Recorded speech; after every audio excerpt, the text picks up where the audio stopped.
kemudahan dalam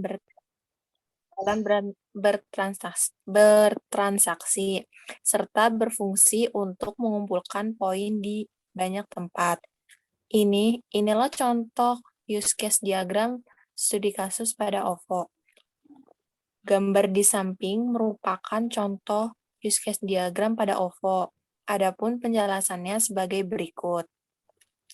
User, orang yang dapat mengakses dan menggunakan aplikasi OVO, mulai dari login ke aplikasi hingga melakukan aksi terhadap aplikasi seperti top up saldo, transfer, dan payment. Yang kedua ada register.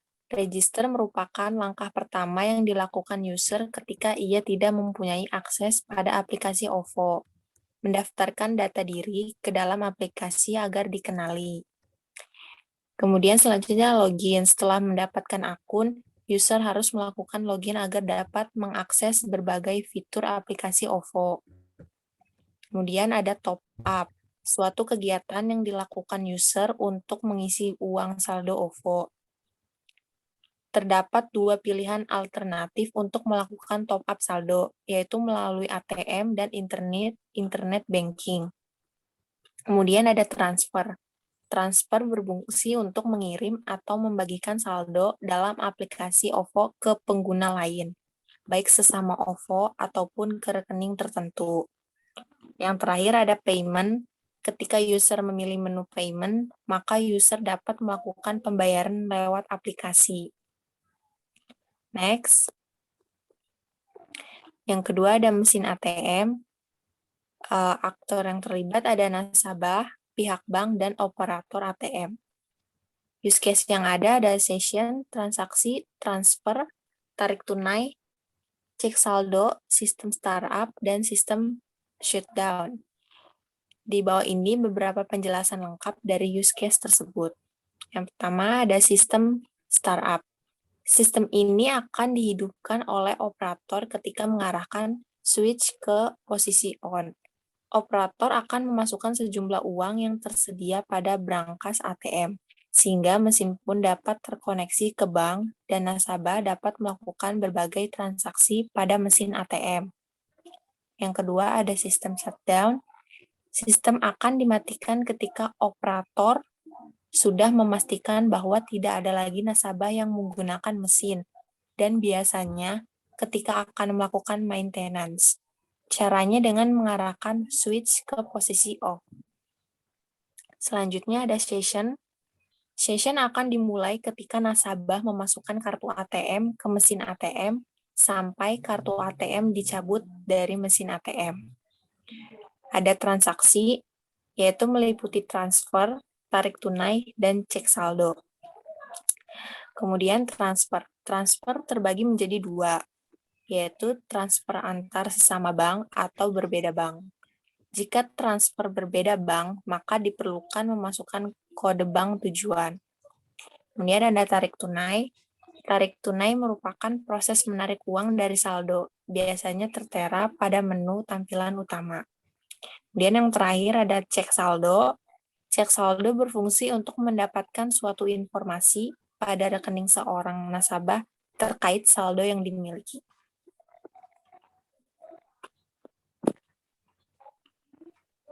Baik, sekian presentasi dari kelompok kami.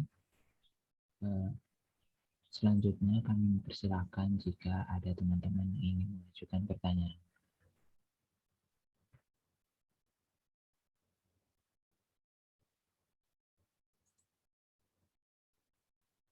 Oke, silakan untuk kelompok-kelompok lainnya untuk bertanya, sesi tanya jawab.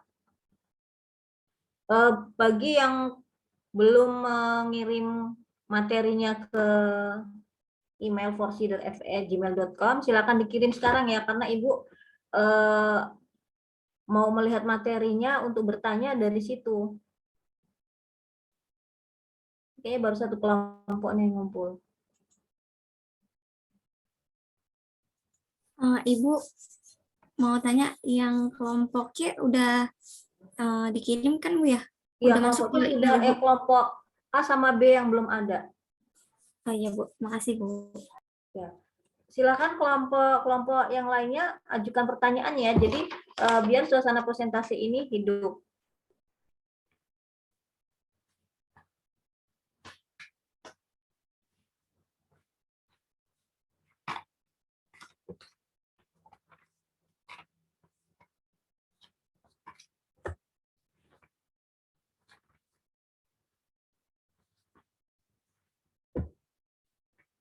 Silakan moderatornya menawarkan ke kelompok lainnya dan sekretarisnya untuk mencatat pertanyaan dan bagian yang menjawab pertanyaan agar bersiap-siap.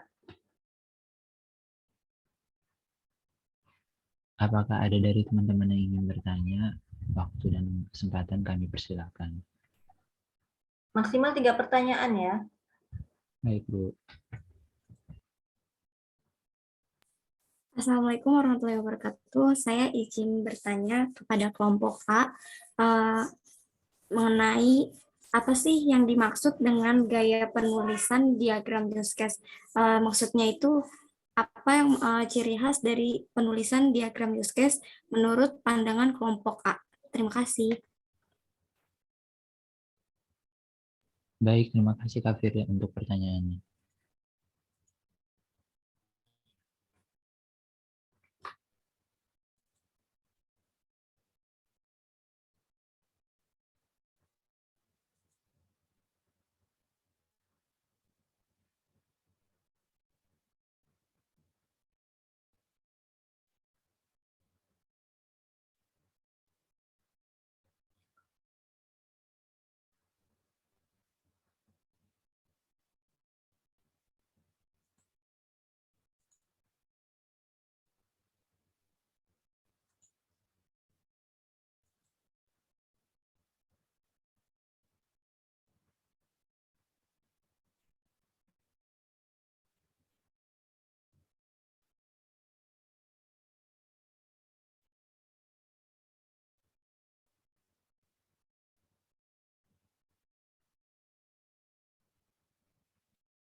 Silakan untuk kelompok 1 menjawab pertanyaan atau pertanyaannya menunggu 3 pertanyaan. Baik, saya akan menjawab pertanyaan dari Saudari Firly. Jadi, ciri khas dari penulisan use case diagram ini adalah harus memperhatikan 3 relasi, yaitu asosiasi, generalisasi, dan dependensi. Jadi hal itu tuh mencakup, jadi kita harus bisa mengidentifikasi para pelaku yang atau aktor-aktor yang akan melakukan bisnis tersebut. Misalnya pada kasus pembayaran OVO tadi. Terus kita harus bisa mengidentifikasi use case-nya sebagai persyaratan bisnis.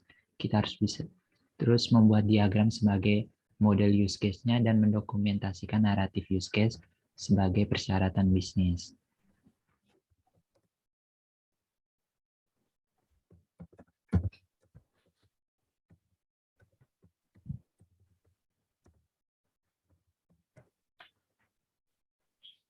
Bagaimana saudari Firly? Ya, terima kasih Kaldo sudah memahami. Ya, sama-sama. Selanjutnya, pertanyaan selanjutnya. Saya ingin bertanya ke kelompok A. Ya, silakan. Bagaimana cara menentukan use case diagram dalam suatu sistem? Makasih.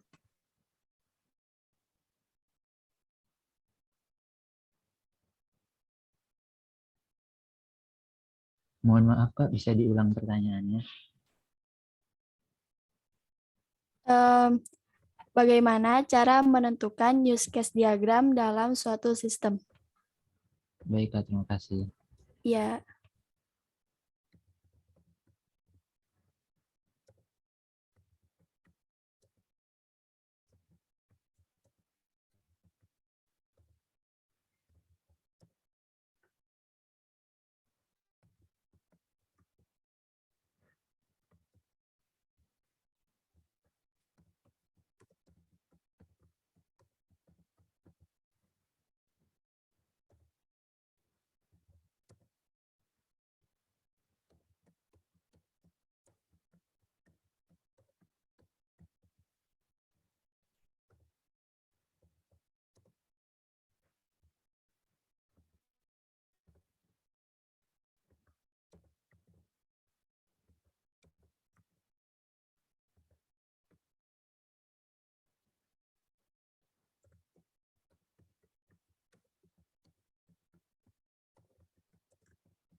Baik, saya akan menjawab pertanyaan dari Saudari Intan, bagaimana cara kita menentukan use case dari suatu sistem, yaitu kita harus menentukannya itu, kita harus meninjaunya dari 3 sudut pandang atau 3 sudut elemen, yaitu aktor, sistem itu sendiri, dan tujuannya.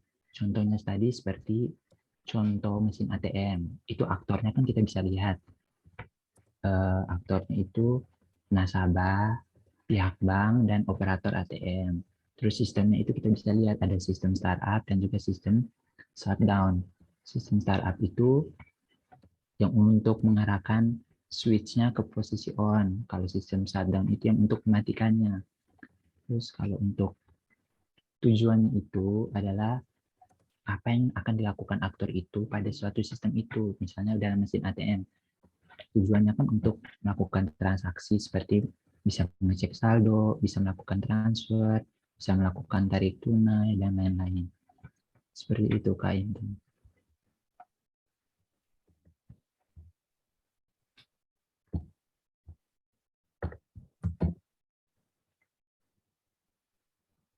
Bagaimana, Kak Intan? udah Kak, udah ngerti. Terima kasih. Sama-sama.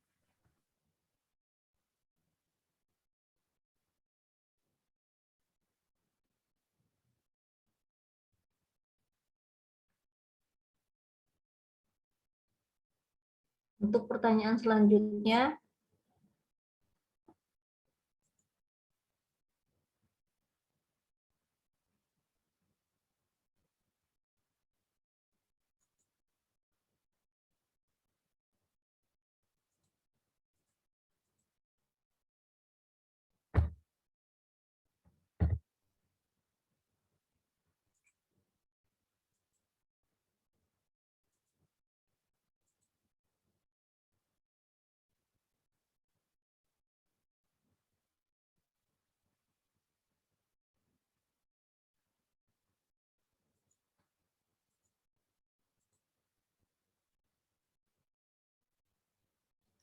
Oke, baik. Pertanyaan terakhir dari Ibu ya. Pertanyaannya simple aja kok. Pertanyaan dari Ibu.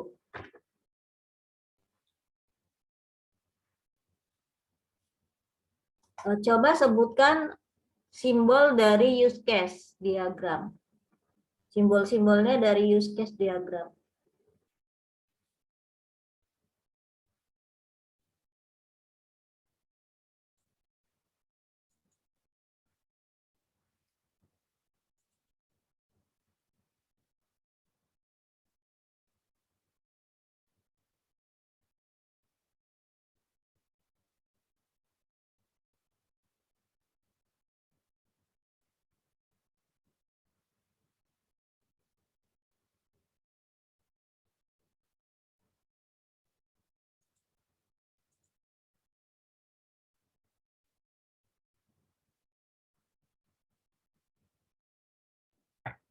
Baik, simbol-simbol pada use case diagram yang pertama ada simbol seperti orang itu adalah simbol aktor. Di mana Ada nggak di slide-nya yang bisa ditampilkan? ada Bu, ada. Coba ditampilkan slide-nya ya, biar yang lainnya bisa melihat.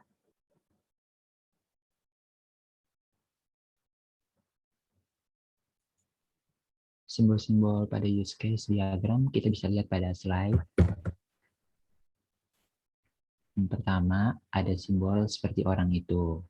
Itu merupakan simbol aktor yang dimana mewakili peran orang, sistem yang lain, atau alat ketika berkomunikasi dengan use case. Yang kedua ada simbol use case, bulat lonjong sebagai abstraksi dan interaksi antara sistem dan aktor.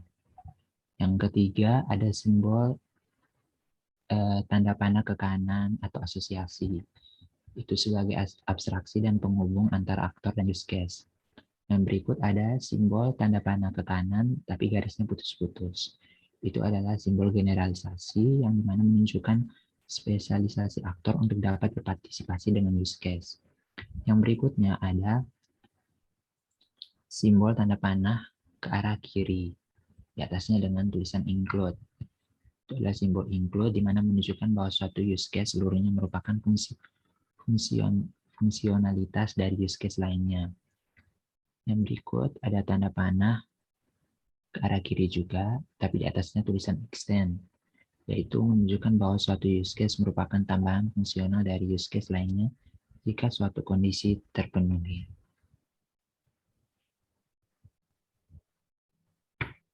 Oke, sudah selesai ya? Sudah, Bu. Ya, oke, baik. Untuk kelompok A, saya rasa cukup. Silakan ditutup, biar dilanjutkan nanti kelompok selanjutnya. Baik, terima kasih atas perhatiannya. Untuk kurang lebihnya mohon maaf. Sekian dan terima kasih.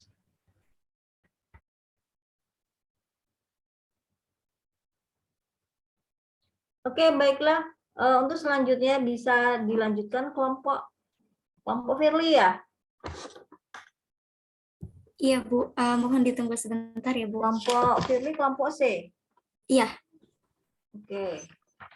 Silakan kelompok Firly mempersiapkan presentasinya.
Assalamualaikum warahmatullahi wabarakatuh.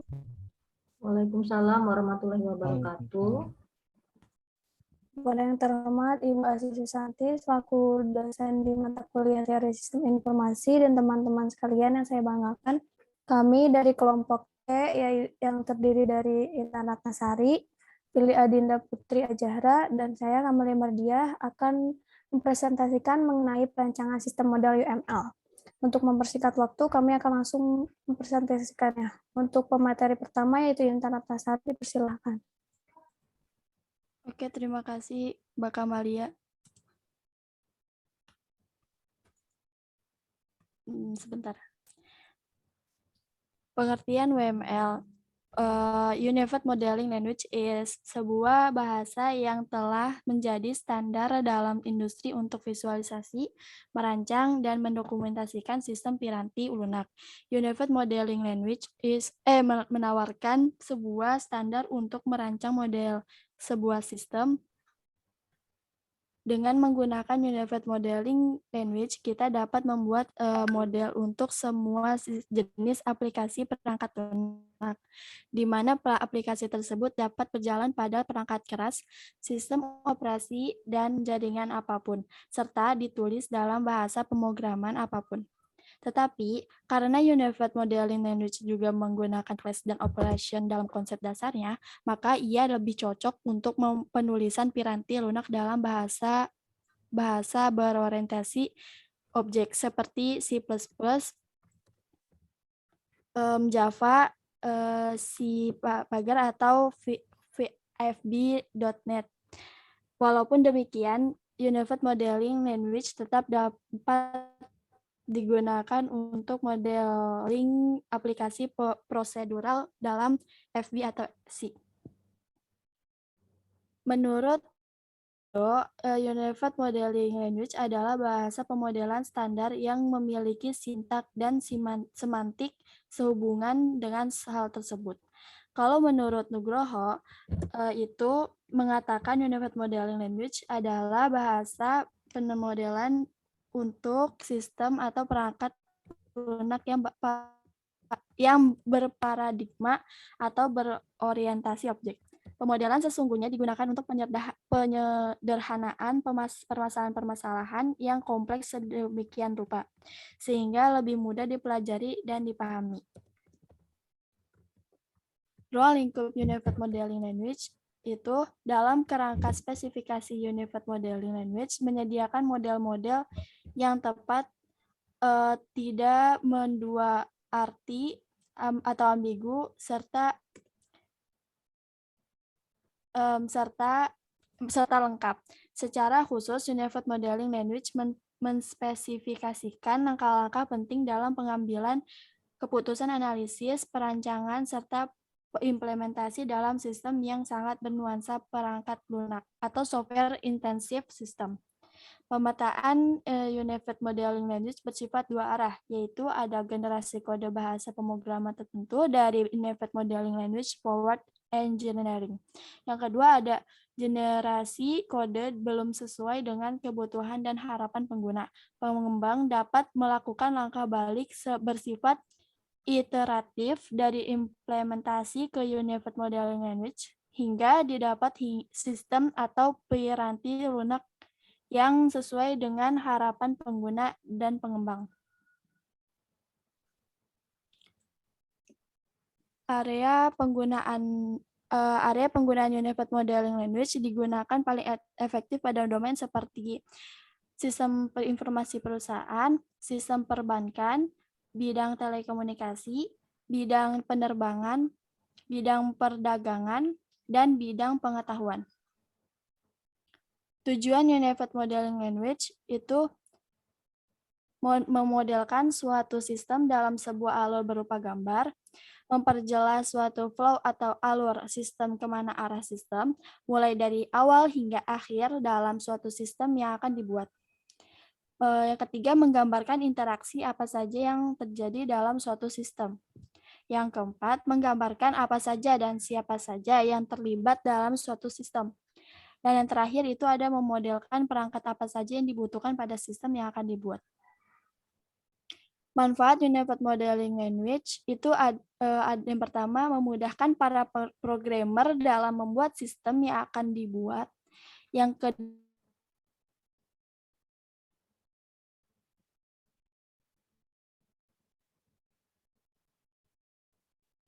perangkat apa saja yang dibutuhkan dalam sistem tersebut. Terus selanjutnya ada fungsi Unified Modeling Language. Yang pertama itu untuk menggambarkan batasan sistem dan fungsi-fungsi sistem secara umum dibuat dengan use case atau aktor. Yang kedua, untuk menggambarkan kegiatan atau proses bisnis yang dilaksanakan secara umum dibuat dengan interaction diagram. Yang ketiga ada untuk menggambarkan representasi struktur statik sebuah sistem dalam bentuk kelas diagram. Selanjutnya dijelaskan oleh Kak Firly. Terima kasih Kak Intan. Di slide yang ini saya akan menjelaskan bagian-bagian dari Unified Modeling Language. Yang pertama, di sini ada view. View digunakan untuk melihat sistem yang dimodelkan dari beberapa aspek yang berbeda. View bukan melihat grafik, tapi merupakan suatu abstraksi yang berisi jumlah diagram. Beberapa jenis view dalam Unified Modeling Language antara lain use case view, logical view, component view, currency view, dan deployment view. Poin yang kedua ada use case view, mendeskripsikan fungsionalitas sistem yang seharusnya dilakukan sesuai yang diinginkan eksternal aktor. Aktor yang berinteraksi dengan sistem dapat berupa user atau sistem lainnya. View ini digambarkan dalam use case diagram dan kadang-kadang dengan activity diagram. View ini digunakan terutama untuk pelanggan, perancang desainer, pengembang atau developer, dan penguji sistem atau tester. Poin ketiga ada logical view. Di sini mendeskripsikan bagaimana fungsionalitas dari sistem, struktur statis, kelas, objek, dan relationship, dan kolaborasi dan dinamis yang terjadi ketika objek mengirim pesan ke objek lain dalam suatu fungsi tertentu. View ini digambarkan dalam kelas diagram untuk struktur statis dan dalam state sequence, collaboration, dan activity diagram untuk model dinamisnya. View ini digunakan untuk perancang, desainer, dan pengembang. Poin yang keempat ada component view, yang dimana mendeskripsikan implementasi dan ketergantungan modul. Komponen yang merupakan tipe lainnya dari core modul diperlihatkan dengan struktur dan ketergantungannya juga, alokasi sumber daya komponen, dan informasi administratif lainnya. View ini digambarkan dalam komponen view dan digunakan untuk pengembangan atau developer. Yang kelima ada conference view, yang dimana membagi sistem ke dalam proses prosesor. View ini digambarkan dalam diagram dinamis seperti state, sequence, collaboration, dan activity diagram, dan diagram implementasi, komponen, dan deployment diagram, serta digunakan untuk pengembang, pengintegrasi, dan penguji. Yang keenam ada deployment view, mendeskripsikan fisik dari sistem seperti komputer dan perangkat, dan bagaimana hubungannya dengan lainnya. View ini digambarkan dalam deployment diagram dan digunakan untuk pengembang, developer, pengintegrasi, dan penguji. Yang terakhir ada diagram. Diagram berbentuk grafik yang menunjukkan simbol, elemen, model yang disusun untuk mengilustrasikan bagian atau aspek tertentu dari sistem. Sebuah diagram merupakan bagian dari suatu view tertentu dan ketika digambarkan biasanya dialokasikan untuk view tertentu. Slide selanjutnya, jenis-jenis diagram Unified Modeling Language.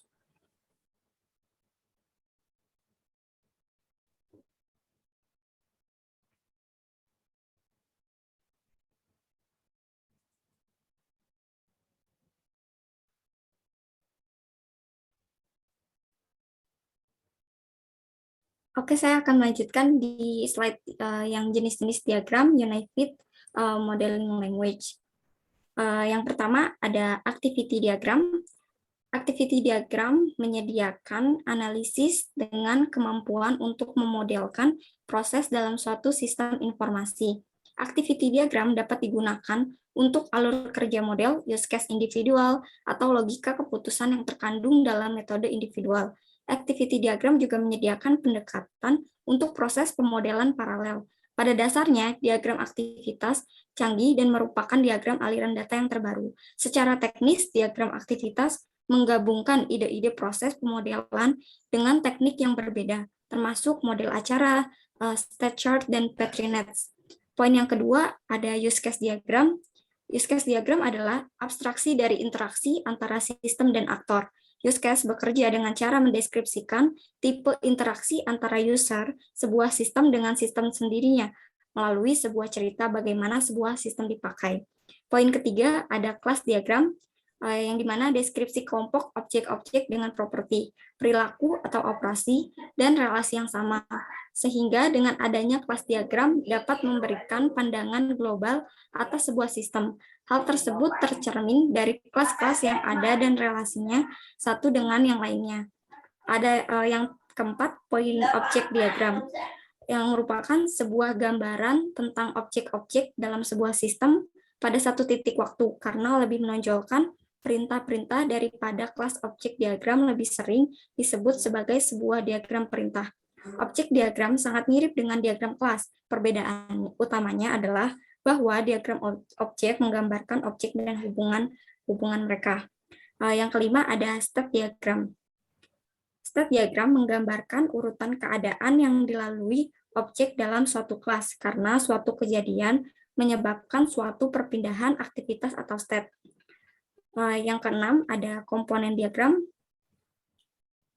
Komponen diagram dikombinasikan dengan diagram penyebaran dapat digunakan untuk menggambarkan distribusi fisik dari modul perangkat lunak melalui jaringan. Yang kedelapan ada deployment diagram.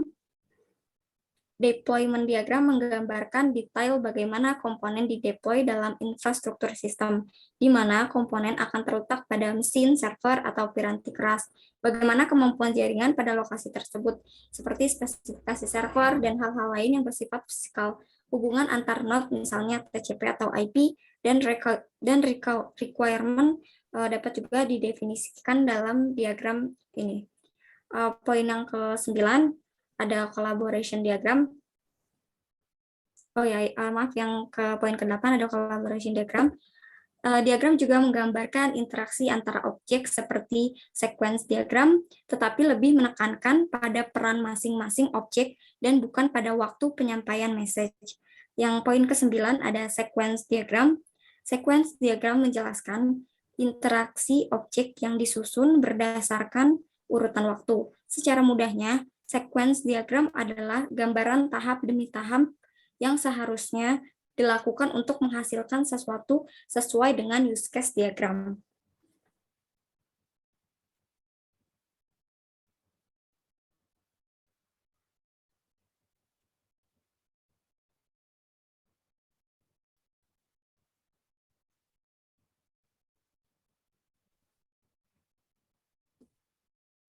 Langkah-langkah penggunaan Unified Modeling Language.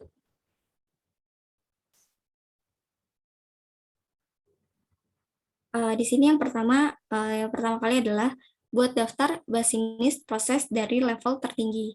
Yang kedua, petakan use case di setiap basinis proses. Yang ketiga, buatlah deployment diagram. Selanjutnya, definisikan requirement lain non-fungsional, security, dan sebagainya. Poin berikutnya, berdasarkan use case diagram, mulailah membuat activity diagram. Langkah selanjutnya adalah definisikan package dan buatlah sequence atau collaboration untuk alur pekerjaannya. Langkah selanjutnya, buat rancangan user interface model.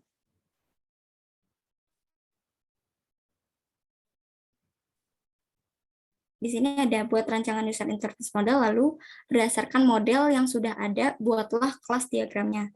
Langkah selanjutnya,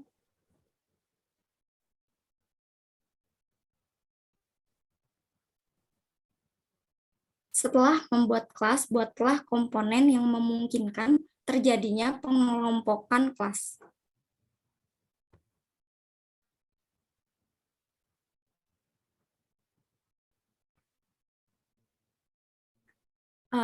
Perhalus deployment diagram yang sudah dibuat lalu mulai membangun sistem.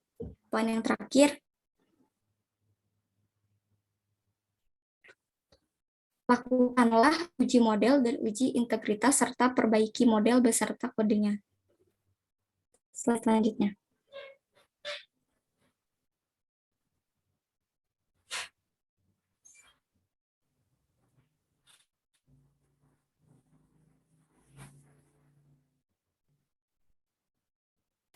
Di sini saya akan menjelaskan diagram use case.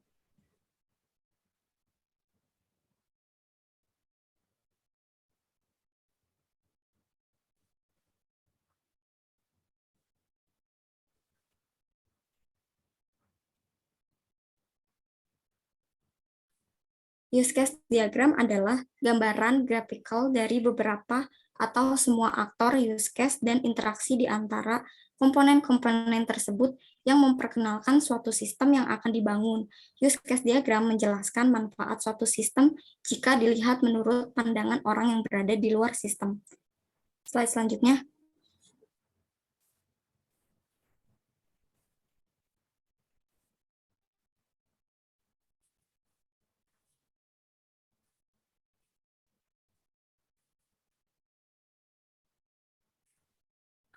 Use case diagram dapat digunakan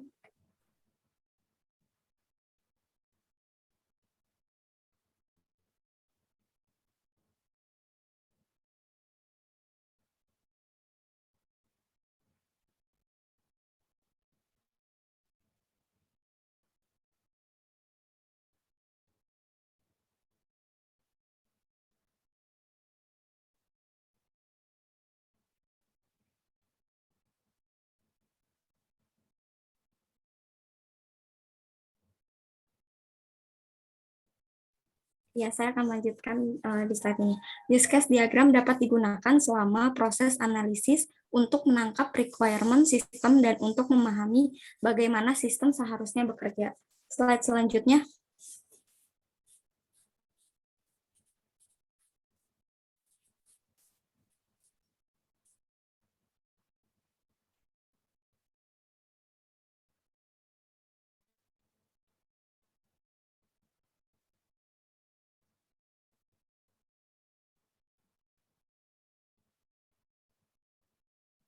Di slide ini saya akan menjelaskan kegunaan dari use case diagram. Poin yang pertama di sini, kegunaan use case adalah menjelaskan fasilitas yang ada. Poin yang kedua,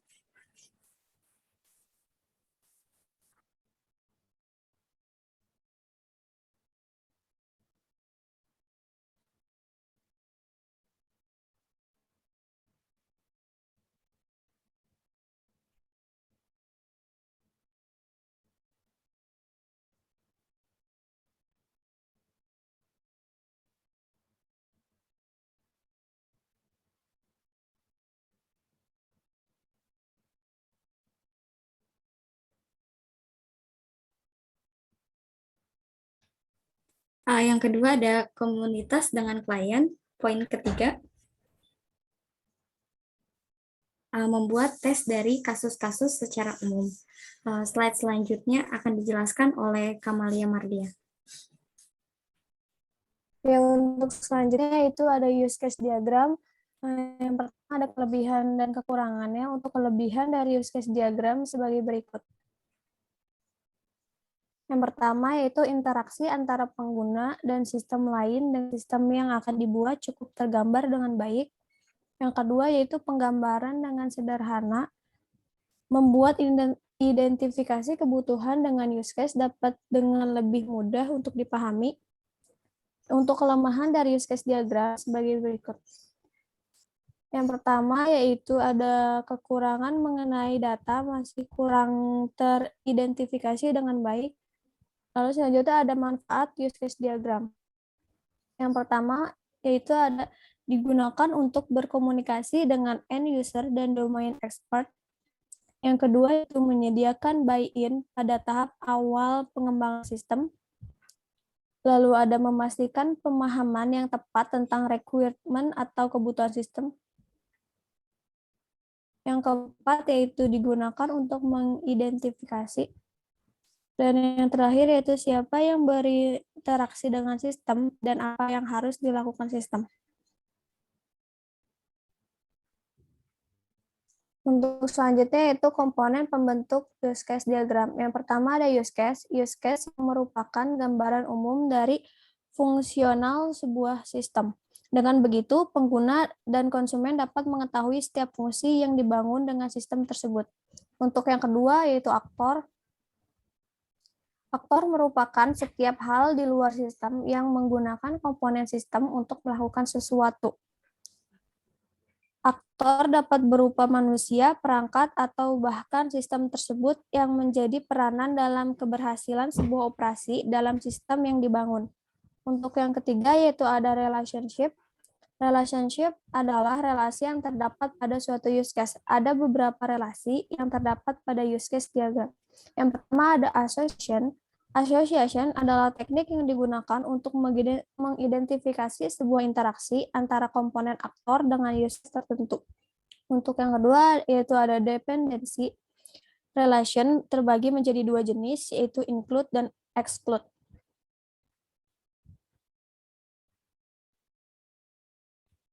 Untuk include yaitu mengspesifikasikan bahwa use case sumber secara eksplisit. Untuk extend yaitu mengspesifikasikan bahwa use case target memperluas perilaku dari use case sumber pada suatu titik yang diberikan. Selanjutnya ada sistem. Sistem yaitu mengspesifikasikan paket yang menampilkan sistem secara terbatas. Lalu ada use case yaitu deskripsi dari urutan aksi-aksi yang ditampilkan sistem yang menghasilkan suatu hasil yang terukur bagi suatu aktor. Lalu ada collaboration, yaitu interaksi aturan-aturan dan elemen lain yang bekerja sama untuk menyediakan perilaku yang lebih besar jumlah dan elemen-elemen atau sinergi. Yang terakhir ada node. Node adalah elemen fisik yang eksis saat aplikasi dijalankan dan mencerminkan suatu sumber daya komputasi. Lalu ada tipe relasi atau stereotip yang mungkin terjadi pada use case diagram. Yang pertama include. Include yaitu kelakuan yang harus terpenuhi agar sebuah event dapat terjadi, di mana pada kondisi ini sebuah use case adalah bagian dari use case lainnya. Yang kedua ada extend, yaitu kelakuan yang hanya berjalan di bawah kondisi tertentu seperti menggerakkan alarm. Yang ketiga ada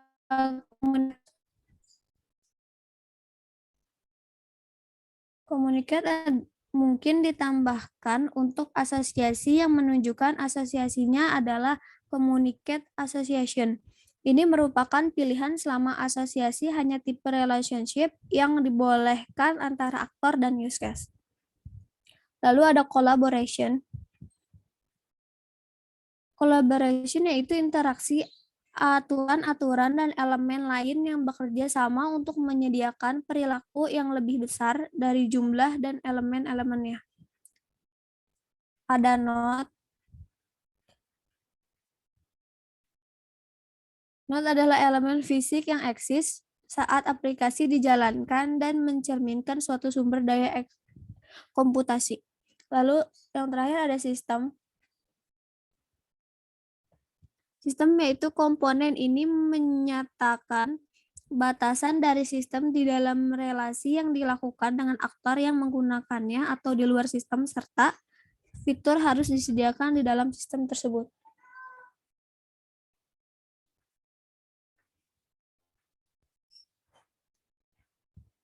Terus selanjutnya yaitu contoh dari use case diagram. Pada use case sistem perpustakaan di samping terdapat 4 aktor, diantaranya yaitu ada anggota, pustakawan, pengunjung, dan admin. Untuk penjelasan singkatnya, untuk yang pertama yaitu ada anggota. Apa saja yang bisa dilakukan anggota? Anggota dapat melakukan login, mencari buku, memesan buku, dan logout. Untuk pemesanan buku, di sini meliputi peminjaman yang sudah disetujui oleh pustakawan. Lalu ketika anggota melakukan login, maka dia dapat melihat histori pinjaman buku. Untuk selanjutnya itu pengunjung. Aktor ini hanya bisa melakukan pencarian buku dan melihat histori peminjaman. Pengunjung baru bisa mengakses peminjaman buku jika telah disetujui oleh pustakawan. Untuk selanjutnya itu admin. Admin yaitu aktor, yaitu beberapa aktivitas yang bisa dilakukan admin. Yang pertama adalah login, yaitu melihat histori peminjaman pengunjung, memanipulasi data buku, dan memanipulasi data karyawan. Untuk yang terakhir yaitu ada pustakawan. Beberapa aktivitas yang bisa dilakukan oleh pustakawan yaitu yang pertama ada mengakses peminjaman di mana peminjam tersebut salah satunya yaitu pengembalian buku, membuat laporan, dan mengakses pendaftaran anggota.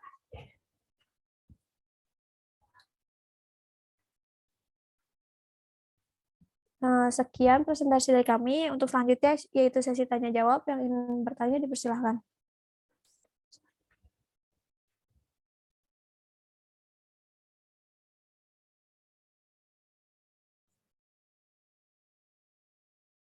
Oke, selanjutnya sesi tanya jawab oleh kelompok lain yang akan bertanya. Menurut Ibu, materi untuk kelompok 2 ini sudah sangat lengkap sekali ya. Hanya saja di sini kurang untuk gambar-gambarnya. Jadi di sini kalau untuk teori-teorinya sudah lengkap banget, tapi gambar-gambarnya aja yang masih kurang. Oke, kelompok lain yang mau bertanya pada kelompok C, silakan. Banyak sekali ya, karena materi yang sudah disampaikan begitu lengkap.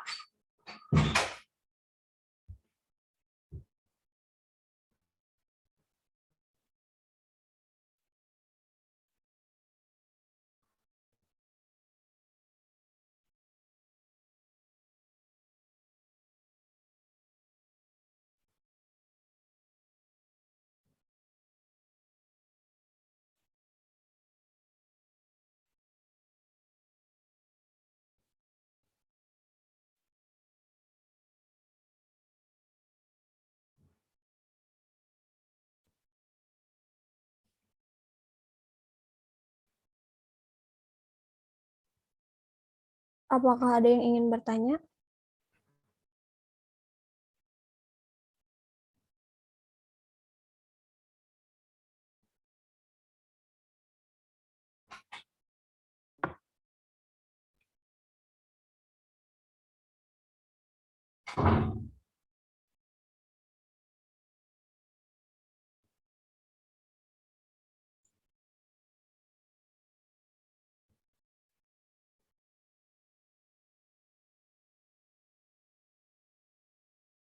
Bagi yang bertanya itu mempunyai nilai plus ya, karena di sini berarti yang bertanya itu menyimak materi dari presentasi ini ya. Jadi di sini ada nilai plus yang Ibu perhatikan ya dari penyampaiannya, kemudian dari pertanyaannya ya. Kalau dia mengajukan pertanyaan berarti dia menyimak materi yang disampaikan oleh teman-temannya. Oke, silakan yang mau bertanya.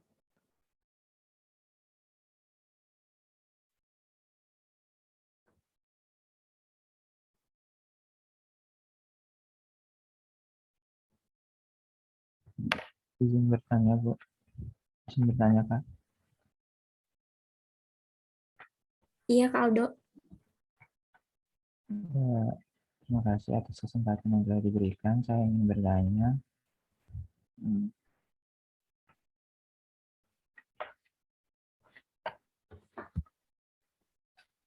apa saja, yang pertama, apa saja aturan dalam membuat suatu use case diagram? Terus yang kedua, kapan kita harus menggunakan use case diagram? Dan yang ketiga, apa kegunaan use case diagram dalam membuat suatu sistem? Terima kasih. Sama-sama, Kak Aldo. Mohon ditunggu sebentar ya.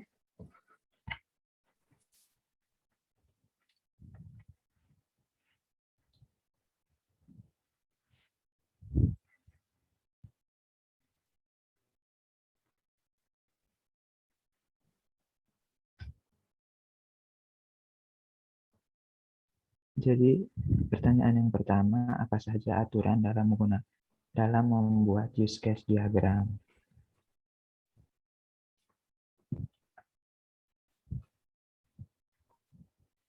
Yang kedua, kapan kita harus menggunakan use case diagram?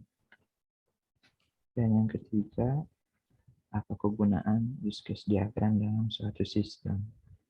Terima kasih.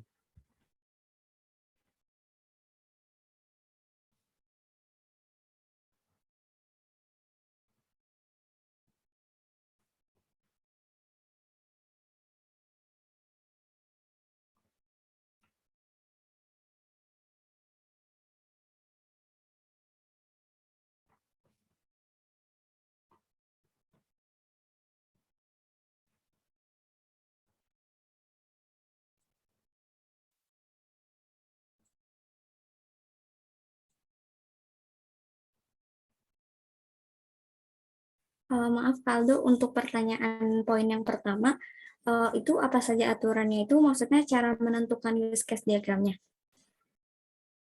Iya, Kak. Iya.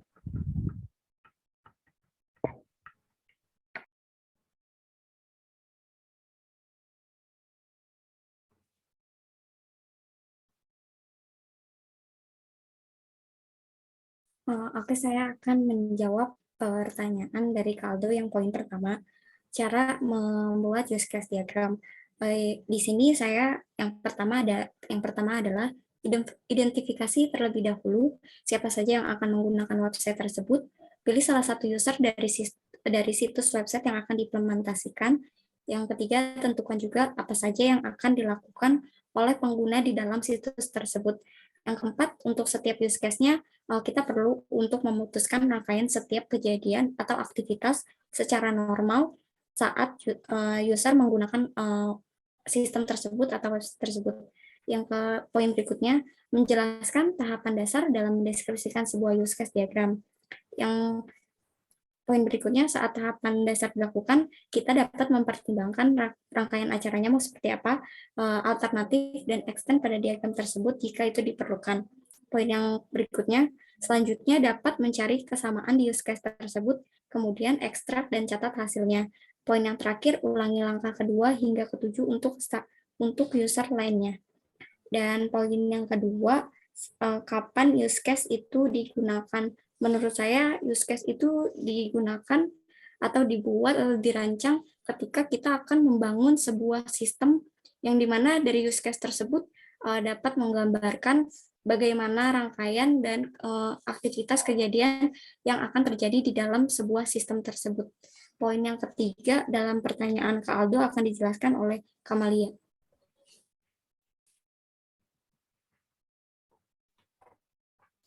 Untuk pertanyaan yang ketiga, yaitu apa kegunaan use case diagram? Untuk kegunaan use case diagram itu ada tiga, yaitu menjelaskan fasilitas yang ada pada sistem, yang kedua ada komunikasi dengan klien, dan yang terakhir yaitu membuat tes dari kasus-kasus. Di slide-nya ada nggak materi di slide-nya? Sepertinya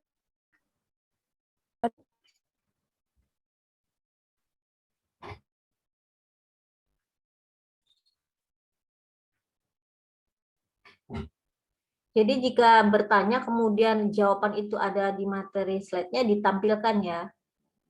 baik, Bu.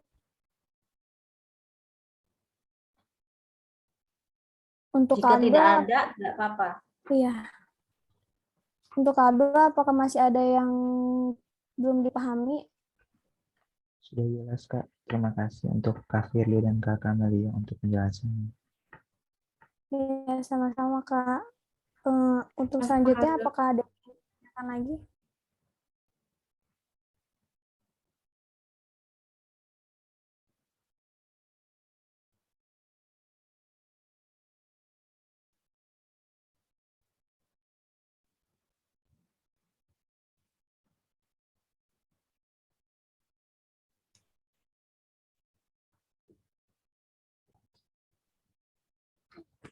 Aja boleh nanya nggak? Iya, boleh, Kak.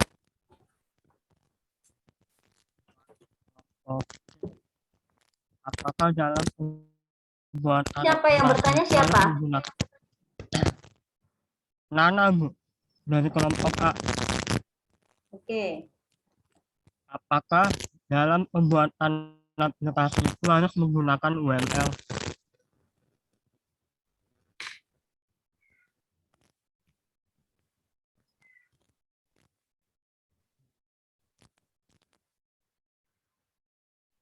Maaf karena pertanyaannya bisa tolong diulangi. Eh, dalam pembuatan aplikasi itu harus menggunakan UML.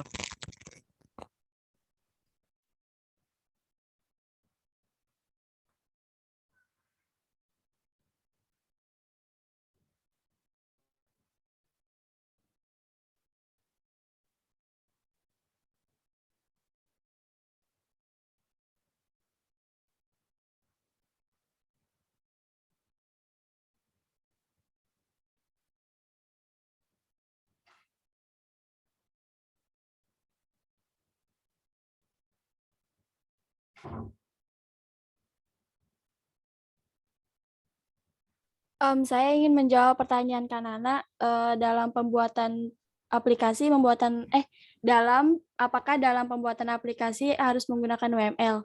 Ya, jawabannya iya, karena menggunakan UML kita bisa membuat model untuk semua jenis aplikasi perangkat lunak, di mana aplikasi tersebut bisa berjalan pada hardware, OS, dan jaringan apapun, serta ditulis dalam bahasa pemrograman apapun. Jadi juga kegunaan UML itu juga memodelkan suatu sistem atau bukan hanya perangkat lunak yang menggunakan konsep berorientasi objek, dan juga untuk menciptakan suatu bahasa pemodelan yang dapat digunakan baik oleh manusia maupun mesin. Apakah sudah jelas? Apa kurang gimana kan, Nana? Udah. Terima kasih buat jawabannya. Iya, sama-sama. Ya, udah untuk puas.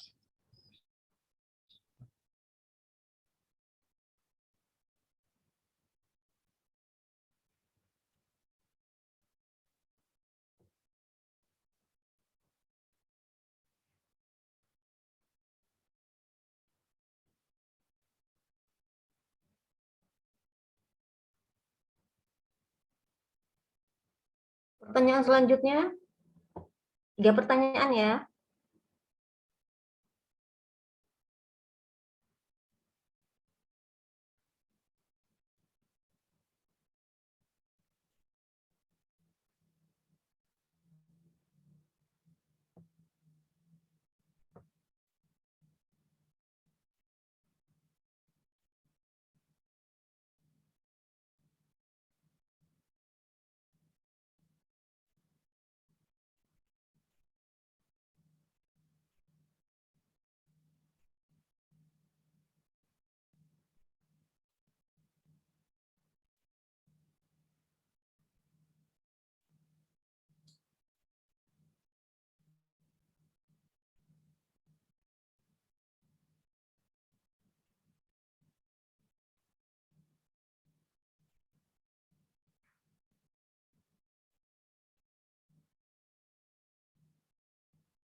Oke, kelompok C. Kalau tidak ada yang bertanya, Ibu mau bertanya ya.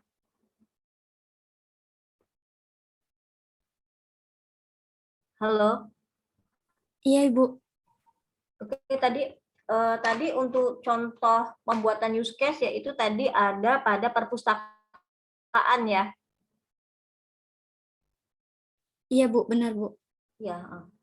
Coba ulangin lagi proses pelaksanaan pada perpustakaan itu, di situ kan ada aktor, kemudian ada use case-nya, ada sistemnya ya.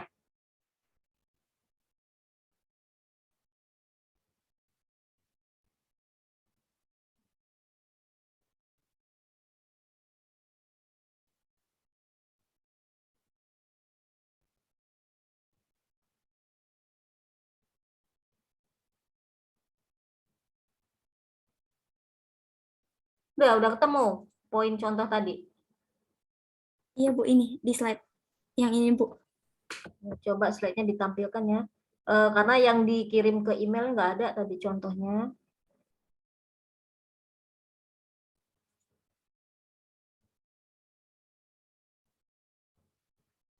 Nah, coba uraikan lagi.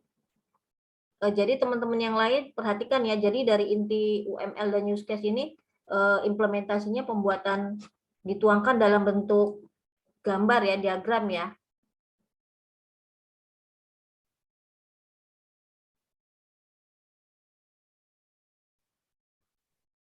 Baik, saya akan jawab dan menjelaskan pertanyaan dari Ibu. Di sini saya mempunyai contoh use case sistem perpustakaan. Di sini ada 4 aktor. Yang pertama ada anggota, pustakawan, pengunjung, dan admin. Penjelasan singkatnya mengenai use case tersebut, pada aktor anggota, si aktor anggota ini bisa melakukan apa saja, yaitu bisa melakukan login, mencari buku, memesan buku, dan logout. Pemesanan buku di sini meliputi peminjaman yang disetujui oleh pustakawan terlebih dahulu. Lalu ketika anggota melakukan login, maka dia dapat melihat histori peminjaman buku. Maka dari yang pertama ini sistemnya anggota pada pustakawan, di mana anggota harus memerlukan persetujuan kepada pustakawan. Kalau jika dia sudah login, dia akan bisa masuk dan bisa melakukan segala aktivitas peminjaman buku yang sudah disetujui oleh pustakawan. Ya, yang kedua, di sini ada aktor yang kedua, yaitu pengunjung. Aktor ini hanya bisa melakukan pencarian buku dan melihat historis peminjaman. Jadi si pengunjung ini tidak seperti anggota, dia tidak melakukan login, dia hanya bisa melakukan aktivitas pencarian buku saja, tidak dapat meminjam karena tidak dilalui oleh sistem login yang disetujui oleh pustakawan. Yang ketiga ada aktor admin, di mana aktivitas admin di sini bisa melakukan semuanya, mulai dari login, melihat histori peminjaman pengunjung, terus mengecek data buku dan mengecek data-data karyawan. Yang keempat ada pustakawan, yaitu aktor yang terakhir. Di pustakawan ini aktivitasnya ada, kita bisa mengakses peminjaman, di mana peminjaman tersebut dapat melakukan pengembalian buku, membuat laporan, dan mengakses pendaftaran anggota. Jadi kunci pertamanya adalah jika pada pustakawan, di mana kalau misalkan anggota bisa mengakses seluruhnya, jika pengunjung itu hanya bisa di luar saja tanpa persetujuan dari pustakawan. Itu saja yang bisa saya jelaskan, Bu, mengenai use case, contoh dari use case yang kelompok kami punya. Terima kasih. Ya, untuk kelompok-kelompok yang lain, contoh dari use case diagram adalah seperti ini, contoh perpustakaan. Jadi kalian perlu pelajarin gambarnya seperti apa, kemudian alur-alurnya seperti apa, dan histori ceritanya ya. Jadi ini nanti bisa dijadikan soal untuk UAS ya, untuk use case diagram. Jadi intinya di tampilannya seperti apa, historinya seperti apa. Nah, gitu. Oke, baik, kelompok C. Silakan ditutup, dilanjutkan lagi untuk kelompok D. Ya, masih ada setengah jam lagi. Untuk yang lain ada yang mau ditanyakan untuk masalah use case diagramnya?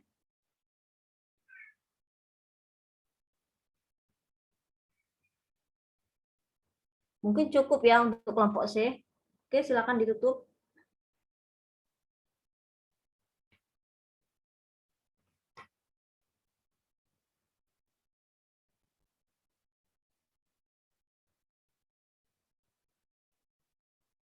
Halo? Sinyalnya putus.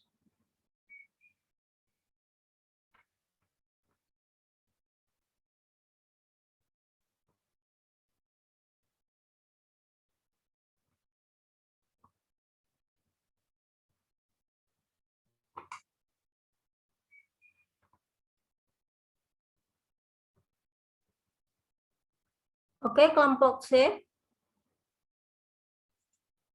Halo?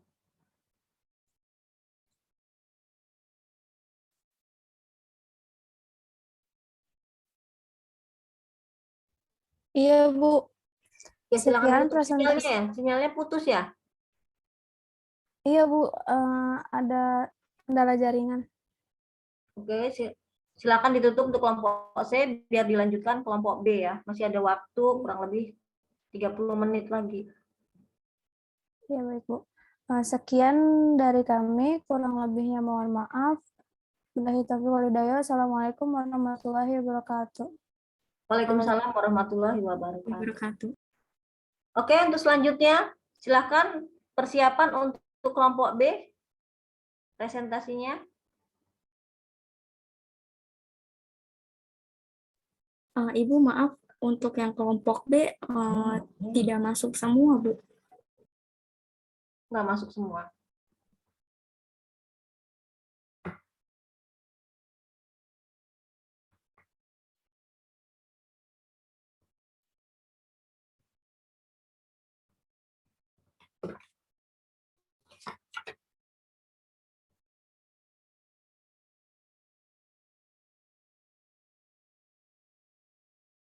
Kelompok B ini Aulia PN, Ahmad Baharu, sama Novita Sari, sama Raihan ya.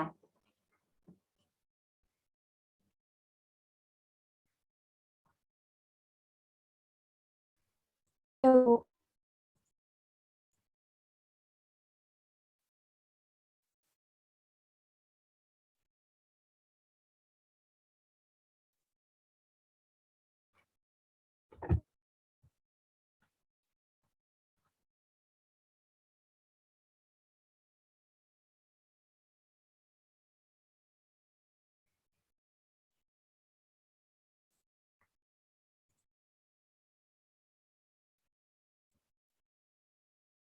Oke, baik ya.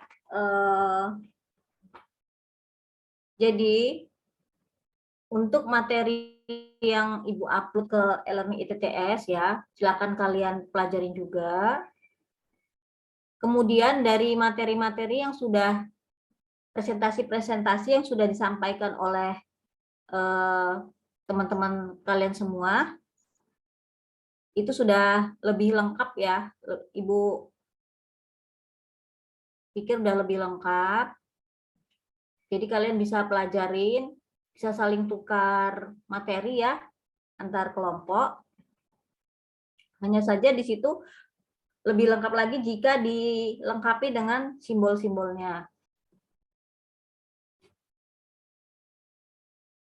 Saya rasa dari materi-materi hari ini kalian sudah pada paham-paham semua ya. Iya, Karena Bu. Ibu sudah melihat dari kelompok A, kelompok C, materinya sudah lebih lengkap dan lebih jelas, lebih detail, apalagi tadi sudah ditambah dengan pertanyaan-pertanyaan kalian. Oke, karena berhubung kelompok B tidak hadir, baiklah Ibu absensi hari ini ya. Ibu absen dulu.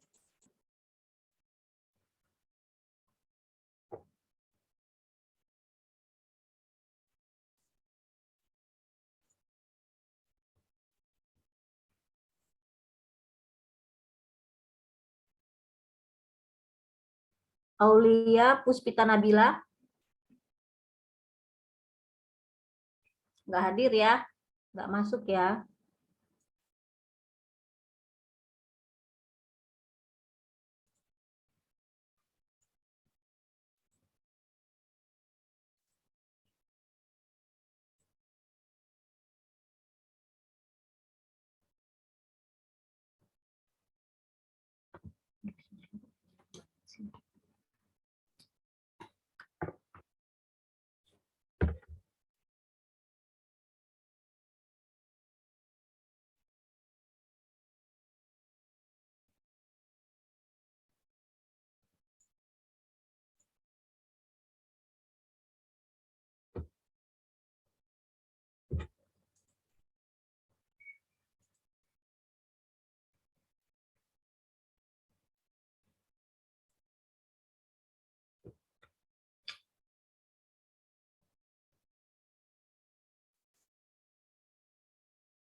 Oke, udah kedengeran ya suaranya? Sudah, Bu. Sudah. Oke ya, tadi sinyalnya putus. Oke, baiklah Ibu absen ya. Aulia Puspita Nabila nggak hadir ya. Kemudian Firly Adinda Putri. Hadir, Bu. Kemudian Intan Ratnasari. Hadir, Bu.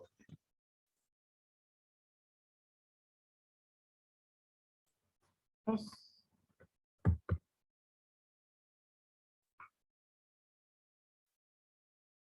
Kamalia Mardia. Hadir, Bu. Muhammad Fahmi. Muhammad Fahmi hadir ya? Tidak hadir, Bu. Oh, dia nggak ikut ya? Oke, baik. Muhammad Rehan, nggak ada ya. Novita Sari juga nggak hadir. Wulandari, ada ya. Hadir, Bu.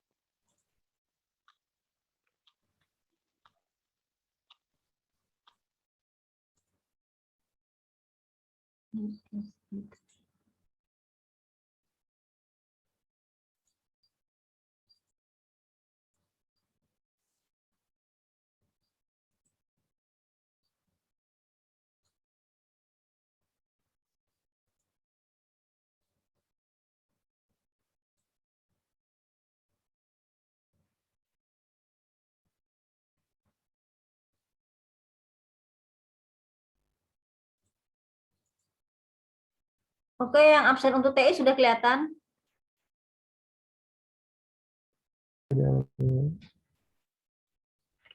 Ahmad Baharun Nur? Nggak ada ya. Muhammad Gaji. Nana Irmanto? Hadir. Nurlela nggak ada ya. Ronaldo Immanuel Jalira? Hadir, Bu. Oke, baik.